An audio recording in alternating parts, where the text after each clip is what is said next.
First thing that I want to do is I am going to kick us off by sharing my screen and showing you an article from the Smithsonian because Black History Month just began, and I thought it was very appropriate that we mention the name of and the work of the incredible Fannie Lou Hamer and her work for voting rights. Fannie Lou Hamer worked alongside SNCC, the Student Nonviolent Coordinating Committee, and she was integral in the fight for passing the Voting Rights Act. So Jennifer is going to drop a link to this article in the chat. I encourage all of you all to read about it. She is one of the organizers who helped, get voting rights to what it is today, and we would not be in this room without her incredible work. So I just want to uplift her name. And if anyone ever wants to talk about Fannie Lou Hamer, please just hit me up because I would love to. She is an incredible woman, and she had such an incredible impact in the Southern United States, especially among working people. So just uplift her voice today. And let's go ahead and jump into things. So, oh, sorry, Barb, did you want to say something about Fannie Lou Hamer? I just was gonna ask, two things. Could you, is there any more summary you want to give to the article? And secondly, when you send out the, notes from this meeting, could you include that link?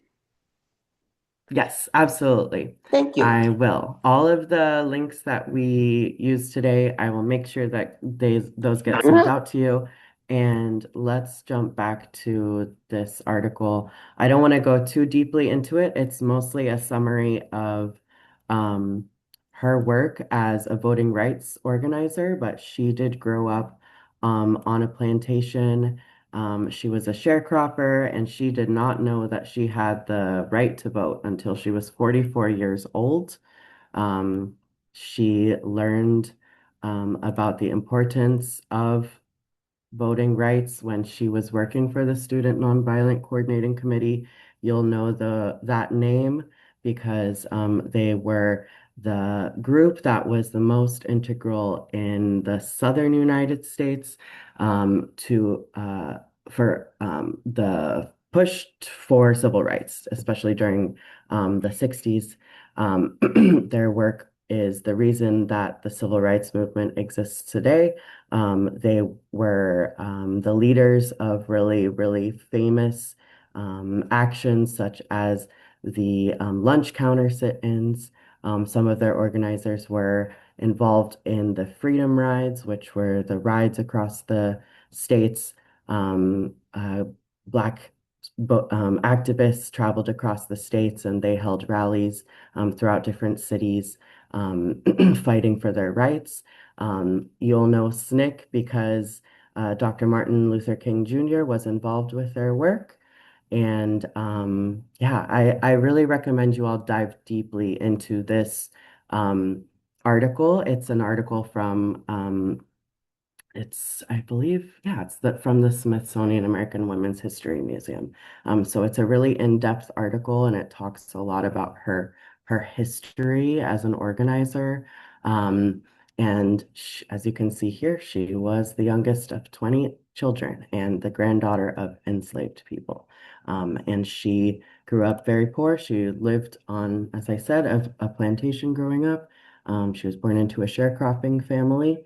For those of you all who do not know what sharecropping is, after slavery was abolished, um, sharecropping was basically another form of legalized slavery that a lot of folks who were living on plantations ended up caught in because there was essentially no infrastructure provided for them after enslavement ended to move into um, meaningful employment or even move out of the plantations that they had lived in previously. So, um, so people were basically put back to work, working for their former plantation owners, except this time they were paid but the majority of them were caught in debt poverty because they were not compensated properly for their work, and they essentially became indebted to the people who were the plantation owners. So when we're talking about sharecropping, it's something that individuals whose families experience slavery, folks who are my age, their grandparents were sharecroppers, and some of their parents were sharecroppers too. So it is a practice that was alive and well, and aspects of it are still alive and well. That's a conversation for a different time. Does anyone else have anything to add?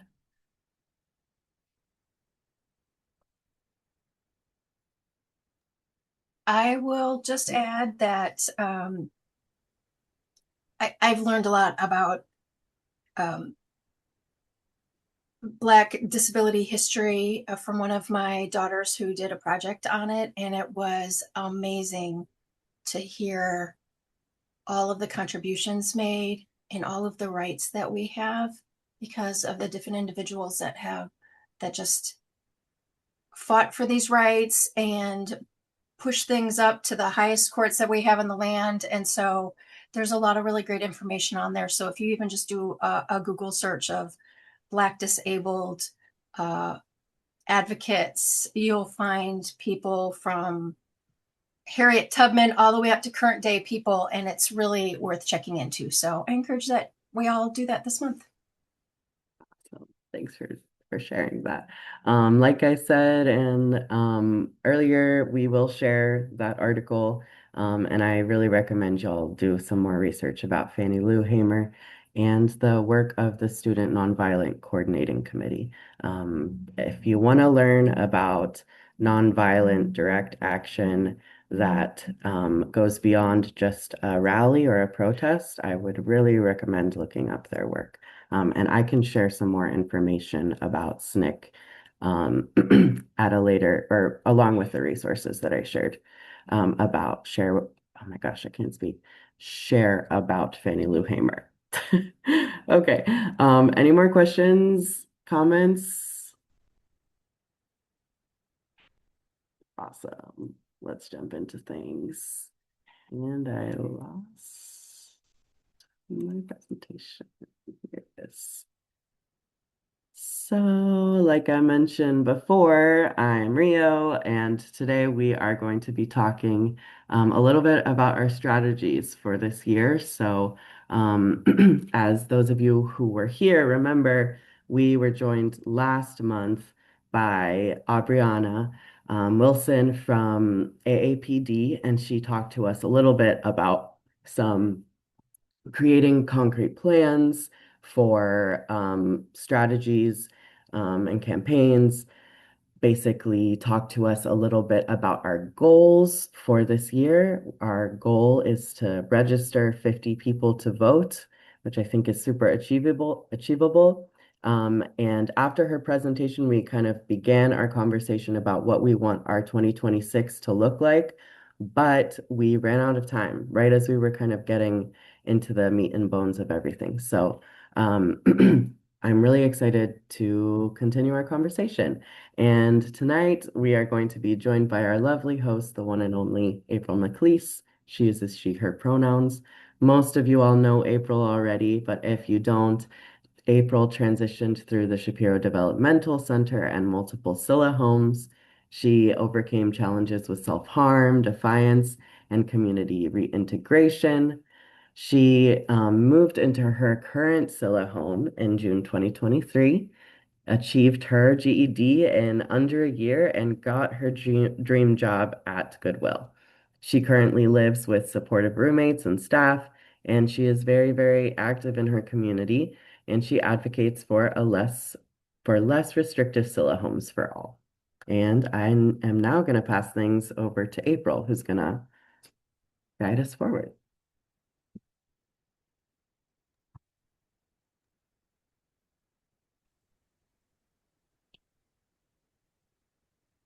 All right. Tonight's agenda is um I'll be doing the agenda. News update, Rio Goodwin Perez.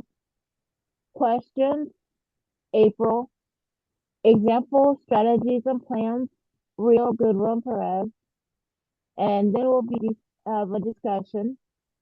And then we'll be discussing meeting times.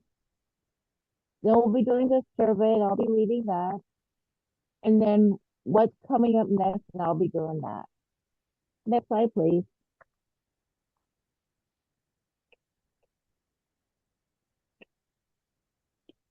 Rio.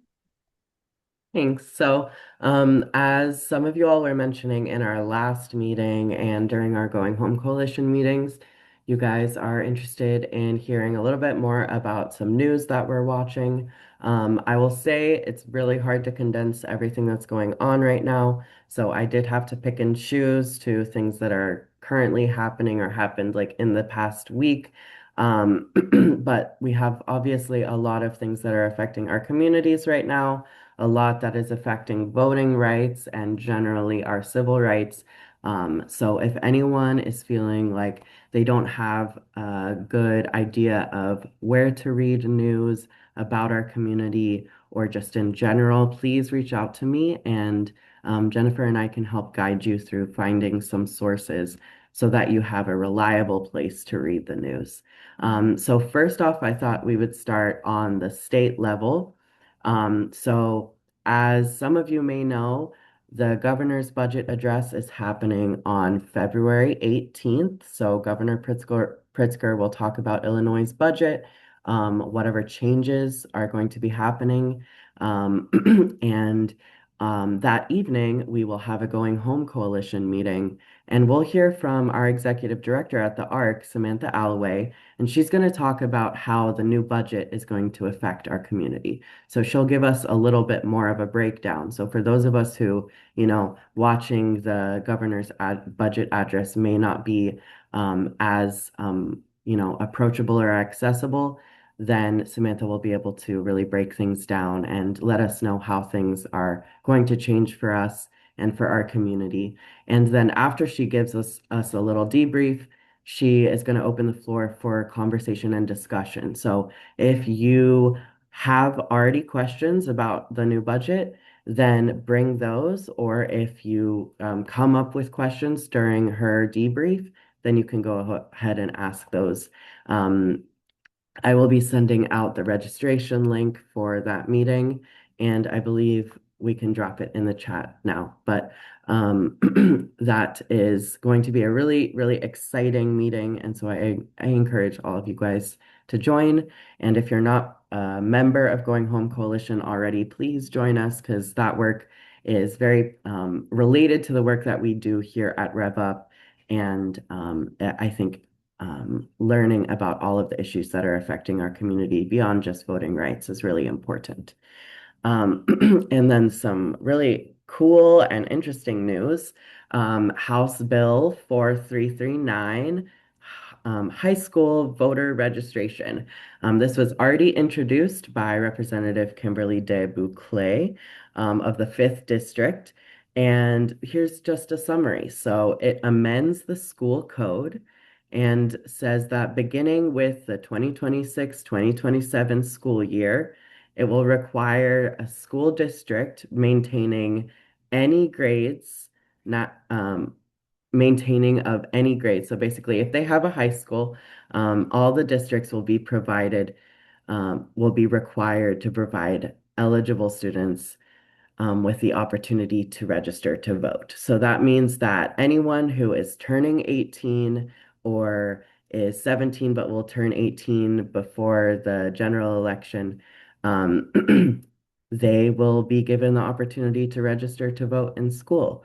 I did not have that opportunity when I was younger, and so I think it's really, really great that this is an initiative that is being introduced. I believe that it was introduced or written in collaboration with Chicago Public School System, but don't quote me on that. The bill language is right down here, and we will share that with you all. It's really, really exciting. Yes, Amber, it's a really great bill. It's something that, even though it doesn't explicitly affect the disability community. It really does, because folks who are in high school, they will be given the opportunity to vote. So it's very exciting, very, very good news in these dark times. Any questions about any of this before I move on?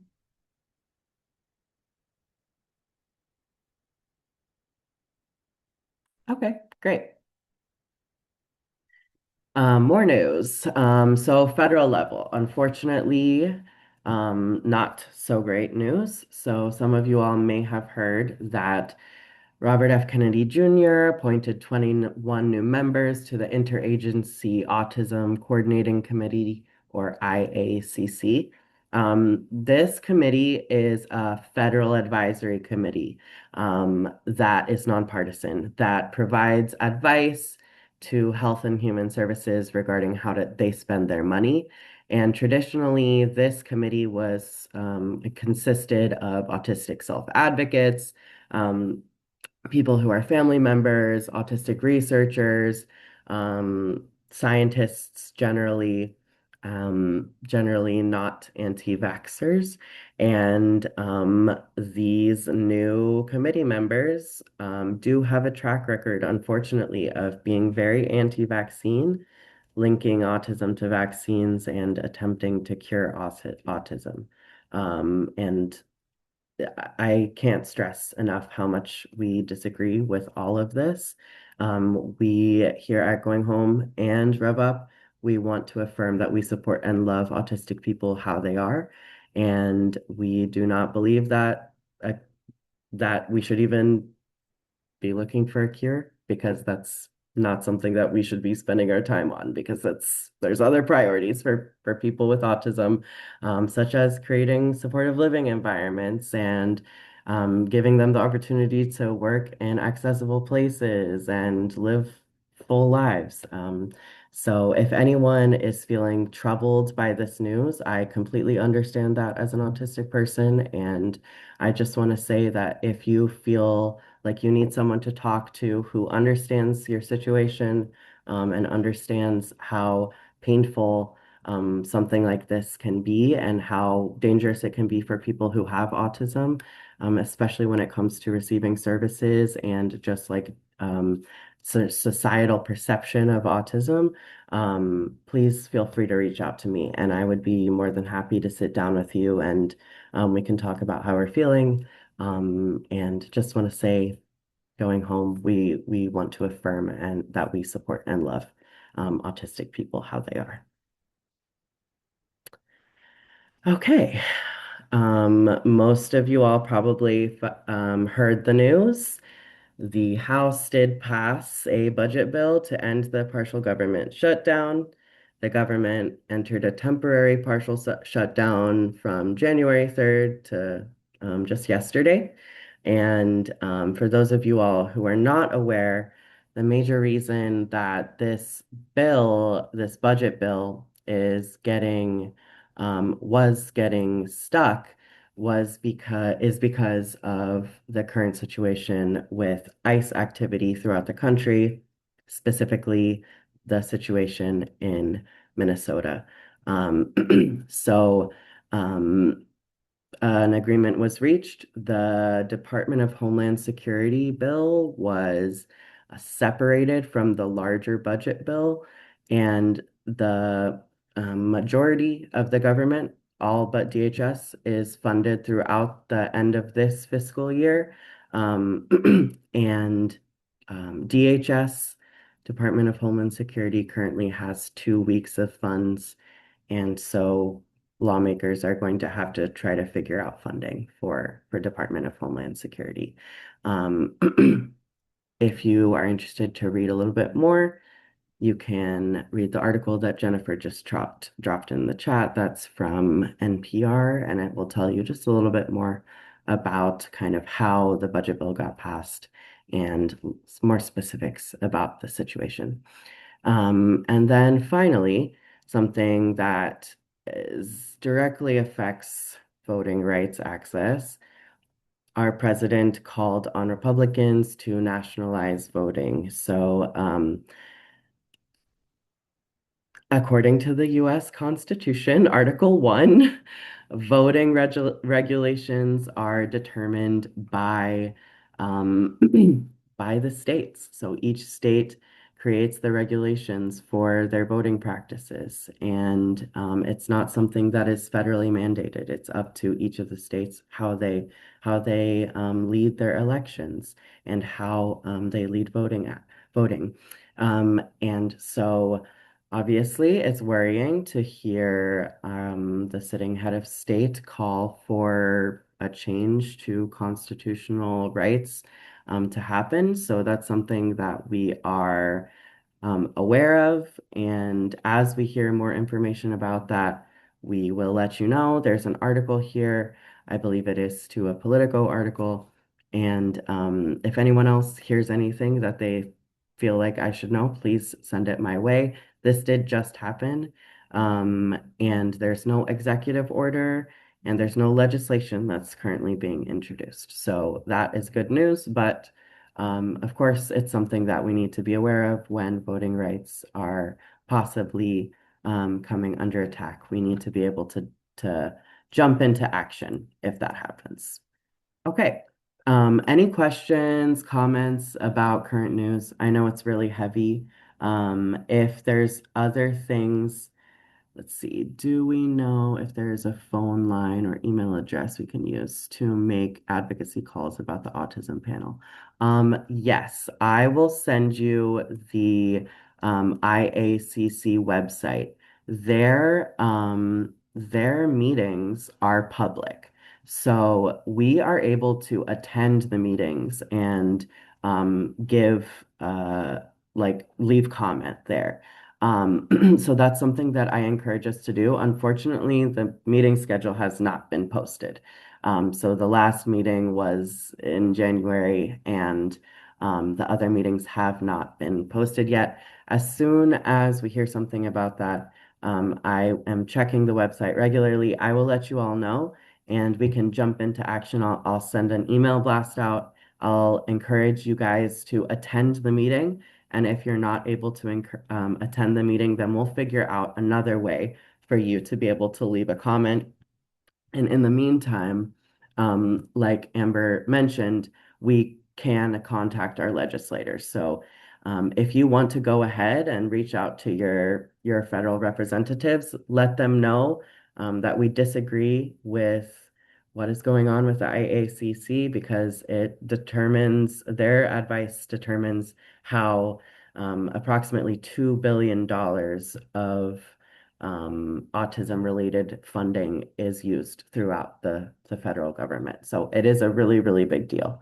And like I said, I will let you all know. Any other comments? Did I miss anything else in the chat? I don't think so. Okay, let's jump forward. So April, do you want to lead us through these questions? Okay. Um, so after we will be having a discussion, and then here are some ideas on some questions to think about, and you can save your answers to the discussion part. Um, what excites you about voters' rights, advocacy, and organizing? We need to register 50 voters this year. Do you have any ideas on how to achieve our goal? Who would you, who in your personal life can you help register to vote? What part of voters' rights and legislative advocacy are you most passionate about? Example, voting access, voter registration, talking to representatives. What part of advocacy scares you? How can we help you feel more comfortable with advocacy? What social media sites do you use the most often? Next slide.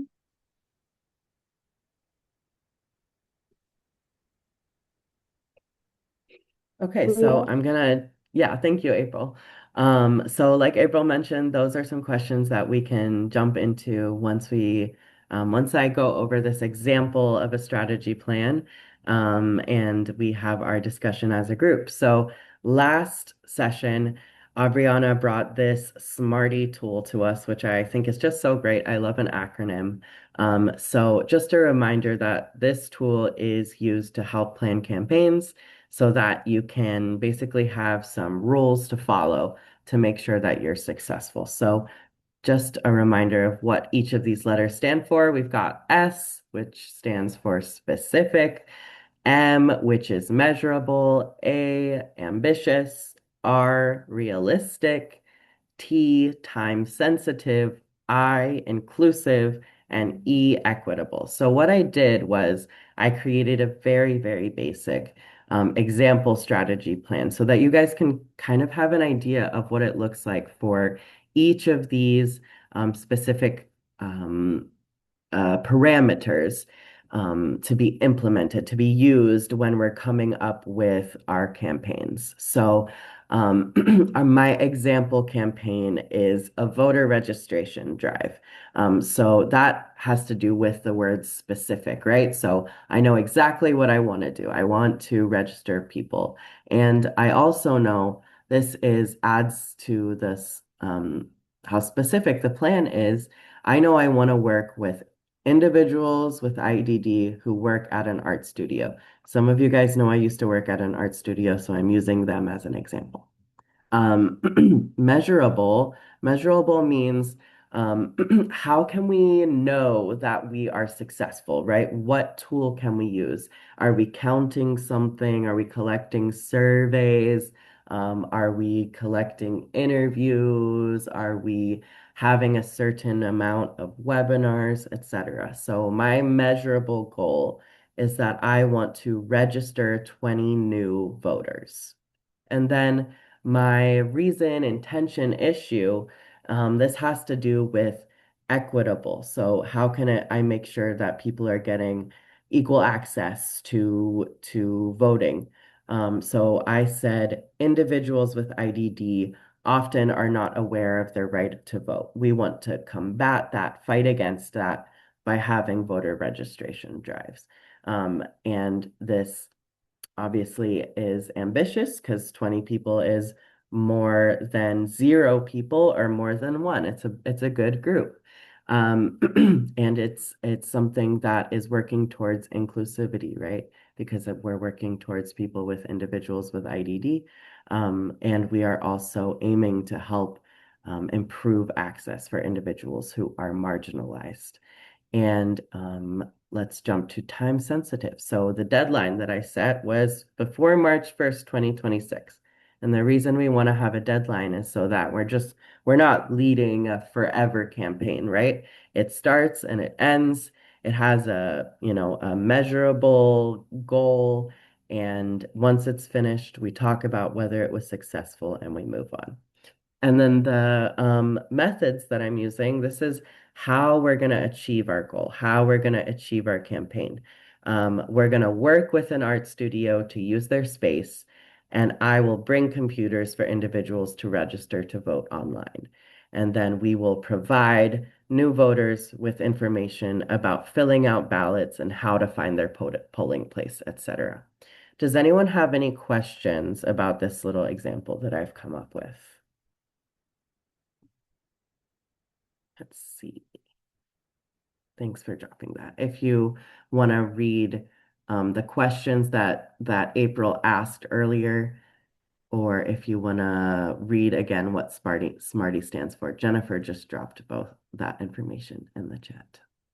Okay, great. If no one has any questions, then I want to give us enough time to discuss. So let's pass things over to April, and then we can get to talking.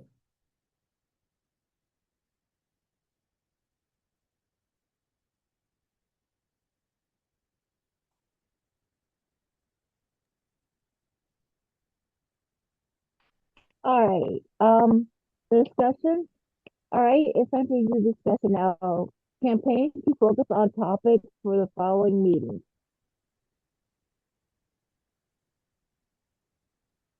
And remember, we had a good amount of questions before that April brought up. So, what excites you about voter rights advocacy and organizing?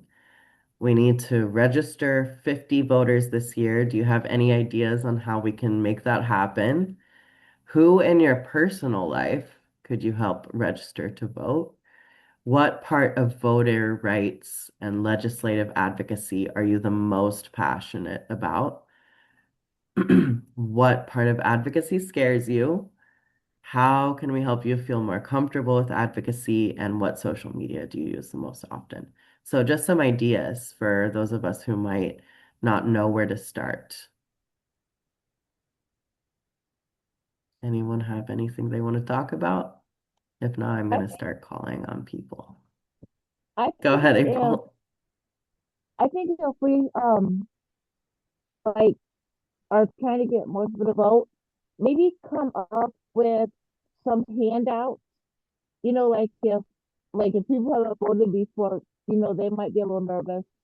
So, if you make like the handouts and stuff, like we were talking in the last meeting about like having um like a printout of a Mhm. ballot, you know, so they can have an idea of what it would look like, and how when you go there, how you would do it. Because people learn different and understand Mhm. differently. So some people are visual learners, so it's like if they see it, you know, that they will when they go, it won't be overwhelming. So like if we Mhm. had a like I don't know if they have them, they probably have them online somewhere, but like a picture of what the screen will look like, you know, and like how you will actually fill it out. So when you go, you will kind of know what to expect, Yeah, 'cause absolutely. Jennifer? Oh, sorry. Go ahead. hey, go ahead. I have No, a I was just gonna, question. yeah. I have a question, April. When you say have like a printout that you can hand to people, this just came to my mind. So this might not be a good idea. So you tell me. Since so many people will have ballots that look different, and we can put on that printout the website of where people can go and get an example of what their ballot would look like. Do you think it would be helpful if we had one that was almost like a generic ballot where it said ballot and then it would be like your district and then just put like Like an the example. different areas that like the different areas candidates you might be, the types of candidate that might be in, say, candidate one, candidate two, just so that they get the form of it? Yeah, yeah, that's what I'm talking about. Okay. So, Yeah, everybody's gonna be different. But I'm just talking like a generic, something that, when you go, like, because like some people learn visually, some people learn like hands-on showing them, and I think it's good to have all options available for different, whoever learns different ways, you know. So if, because some people can read and understand, but some people need like that visual picture. Like I need a visual picture sometimes so I know what to be expecting. Or like when I go, I'm like, I can't do this, and I get nervous and it gets overwhelming for me, So I'm just like, if we had like, you know, different ways, like even like people who learn by reading, you know, it'd be good to have that kind of printout also. If we're trying to get people encouraged to learn to vote and stuff, it's good to have all different options available for them so they know what they're going to be doing when they go vote. So when they go, it's not a surprise. Thank you for clarifying. I have something in my brain now. I might mock up and show you just to make sure that I'm following you. But yeah, that's a good idea. Thanks. Yeah, just like, I just know like people learn different, and I know like sometimes if you don't understand, and you know, some people are scared to tell people that they don't understand, and so sometimes instead of like just saying it, just have it already available. I see Kristen has their hand raised. Yeah. Can I just add some information when Please. it comes to voting and when you go into your poll to vote? Sometimes I know for me and my family that my mom go on this website. I don't know the name, but she get I think a a cheat to see if the candidate is for us or against us, or if they voted on this bill that we want. I think that is a easier way, but most people feel like it might be cheating. Oh, you got cheated paper. No, you do it because you really don't know the candidate, and whoever posts this list on the internet, they know the candidate, and I think it's very smart to do. Yeah, absolutely. I think, Kristen, you're talking about a voter rights guide. Is that what you're referring to? I believe, Or a voting guide? Sorry. yeah, yeah. Yeah, so for those of us who aren't aware what a voting guide is, a voting guide can be created by basically anyone, but essentially it is a series of questions that candidates are asked, and then they return these questions to an organization or a grassroots group, and then the group will create a big document that says how certain candidates answer these questions or how certain candidates have, for example, voted for specific legislation. In our context, we would be talking about people with disabilities. So, have they been in support of home and community-based services? What is their track record for voting for legislation that benefits us? How do they feel about SODCs? Things like that.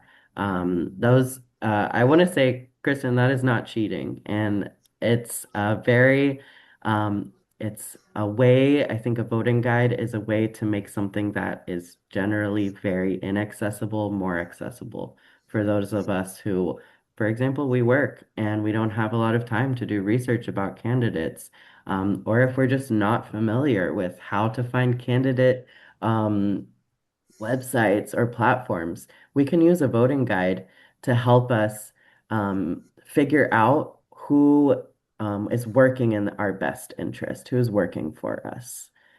I see Jajin has his hand up. Hi, everybody. Yeah, first of all, I think a voting guide would be fantastic, and I think there are, Absolutely. um, it's a way for us, whether it's the ARC or any organization, and there are organizations out already doing it.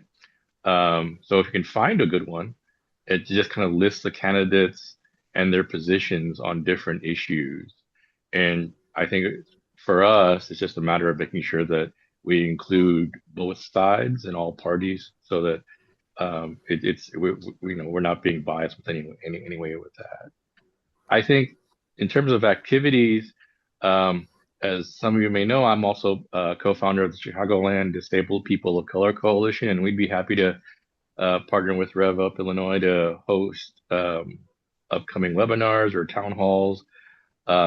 Last year, we um, hosted an in-person like voter right table at UIC. We're based out of UIC, so we had a table at UIC Student Center, and we just passed out information, and people had an opportunity to register if they wanted to, as well as just get other information shared out. So we're happy to do anything like that. So Yeah, thanks. let's do it. Um, I love that idea. I think it would be amazing for us to help create a voting guide. I think probably it's not something that we could come up with in time for the primary, which tomorrow's the first day to early vote, by the way, everyone who's here. I should have mentioned that earlier. But we could try to aim for a voting guide for the general election, and that would give us many months to prepare something and distribute it to candidates. So, how do we feel about that idea? Anyone interested in that? Working on a voting guide? I would like to help out with that. Cool. Awesome. Well, let's keep thinking on it and plan for the future. And obviously, it's not something that Rev Up would be able to come up with alone. We need to collaborate with other organizations that are doing voting rights protection, disability rights work. So, yeah, anyone whose organizations might want to be interested in that, let's start the conversation. I want to. Yeah, Frank, I was about to say I think you had something to share. Yeah, I mean, I can talk to that a little bit. At Access Living, we sent out a candidate questionnaire that was 10 questions to all the federal candidates on disability related policy issues. And we got those all back, and we're going to post them next week on our website. That's kind of like the first step in creating a voter guide, because we just ask the candidates to respond to our policy questions, and then we're posting their answers exactly how they gave them to us. We're not doing any work to turn that into a guide that says, oh, this candidate believes in universal health care or things like that, but it's a step in that direction. And so, I think I would say that Access Living would be interested in partnering on something like this for the general election if you decide to move forward. Awesome. Yeah, let's keep talking about it. I think that would be really incredible. And also, I would love to read those questionnaires whenever you get access to them. Seems very exciting. Frank, do you want to talk about, I feel like you had mentioned something about voter registration last meeting. Did you? I don't No. know if I did. Okay. Sorry. Sorry. Okay. Okay, great. So we've got an idea to maybe work on a voting guide in the future for the general election. April's wonderful idea to have a mock ballot that we can provide to folks to just give some accessibility to the actual voting process, what it looks like to fill out answers, to fill out your choices. Does anyone else have any ideas of what we can work on? It could be big or small. It could be a social media campaign. It could be an education campaign. It could be, Barb, go ahead.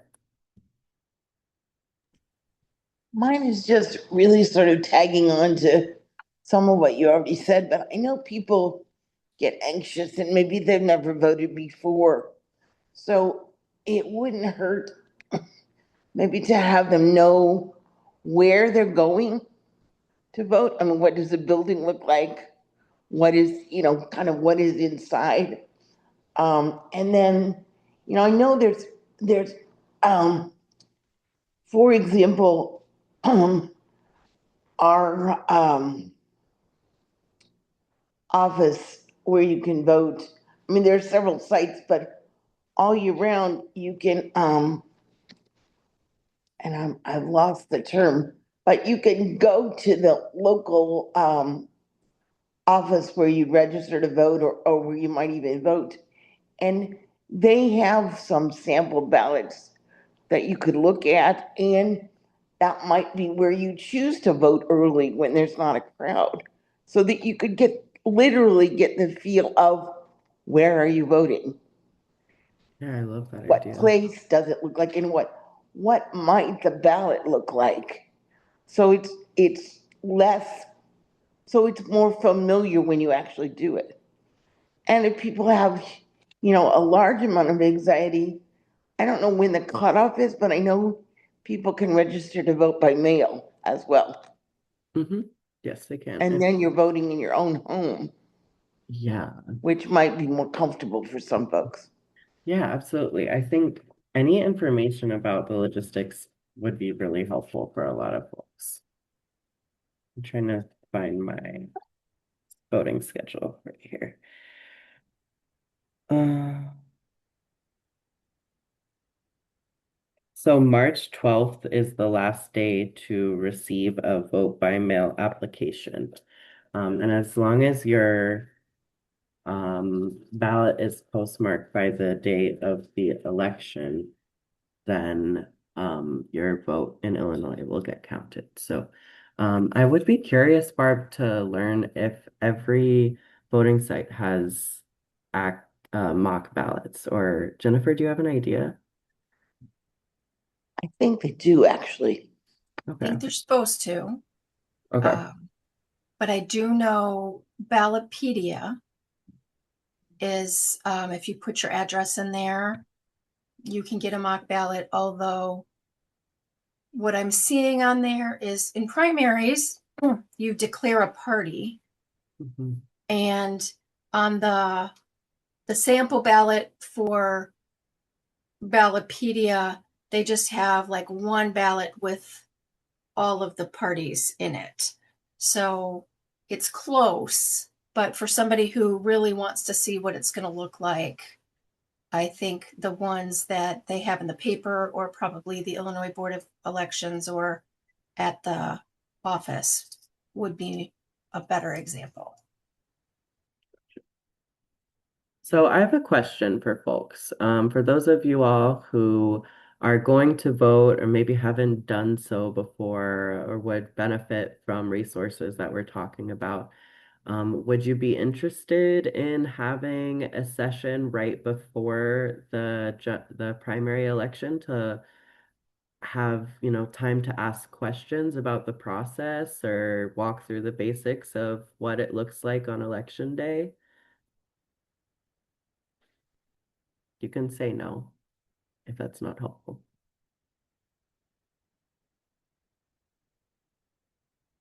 Seems like that's up in the air. We'll touch base with you guys for during our March 4th session. And if we want to put something on the books last minute, we can do that. Because we don't have our legislative advocacy series will end by March 9th. So we don't have any meetings during the week of the primary. So we'll have a little bit of time to jump on a call with those of you guys who need some support or have any questions to ask. Let's see. Frank says, I think it could be cool to have a session that is just come and ask any questions about the voting process. Yeah, like kind of like an open office hours type of deal. And we can just, those of us who are interested in fielding questions, we can join. And anyone who wants to talk about the elections, obviously, Rev Up can't endorse any candidates. But if you have any questions about specific candidates, we can help you answer questions about them, find access to find their websites and everything like that so that you can research. Great. So it is 6:54. Oh, Jennifer, go ahead.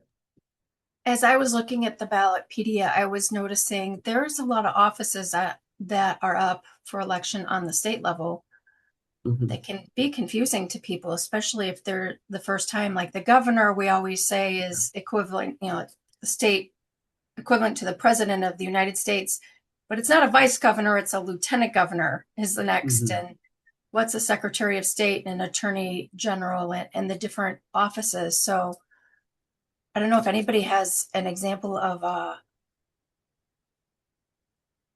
to use somebody else's word, like a cheat sheet defining all of those. We can make one too, but if there's some already out there, that's great. We can be looking for it. But if you have ones that you've used and like, make sure to let us know. Yeah. Like I said, sorry, this is Chris. Then, happy, like I said before, when my family go vote, my mom go on this radio station, is a talk radio, it called VON, and she go on their website, and they have a cheat sheet, and she print or download it to her phone, and that's how we know.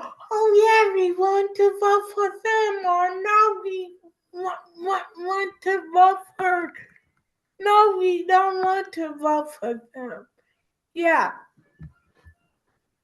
Awesome. I'll definitely take a look at that website and see if I can find it. Do you Thanks for want bringing me that to up. send it to you in Yeah, the? sure. Okay. I'm gonna drop my email in the chat just in case you don't have it. Okay, I'm gonna have to cut us off, guys. This is a really great conversation, and I feel like we could go on for another full hour. But I'm gonna pass things along back to April so that we can close out and talk about some logistics. All right. Okay. All right. So we have meetings at 6 o'clock. We've been having them at 6. Does this time work for everybody? If not, when should we hold the meeting?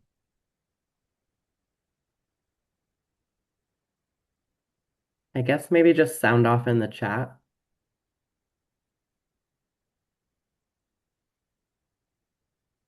and I will collect your answers and then get back to everyone. And our March meetings are scheduled for 6 p.m. But if this time isn't working great for folks, then we can, moving forward, try to readjust so that we find the most accessible time.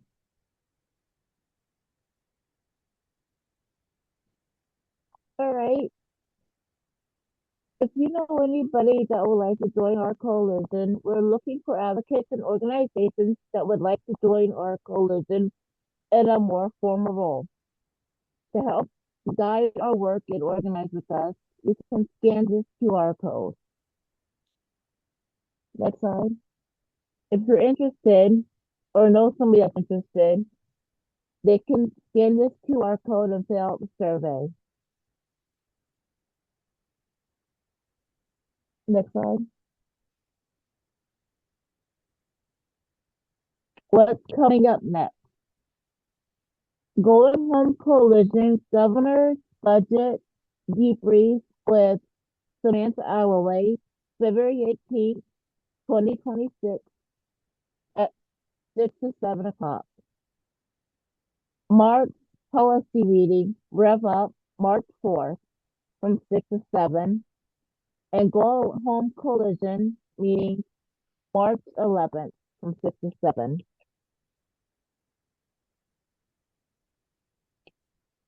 Next slide. Legislative Advocacy Series, how to submit a witness slip, February 9th at 10 o'clock. Crafting an elevator speech, February 17th at 10 o'clock. Arranging a meeting with your legislator, February 23rd at 10 o'clock. Discussing political issues with civility, March 2nd at 10 o'clock. And how a bill becomes a law at the federal and state levels. And that will be March 9th at 10 a.m. Next slide. Thank you for attending today's meeting. Yay. Thank you, everyone. I'll be sending out the notes and the recordings and everything, all the resources within the week. Thank Thank you. you for joining us. Thanks to all the new folks. It was great to see your faces. Please come to the rest of the meetings and help inform our work.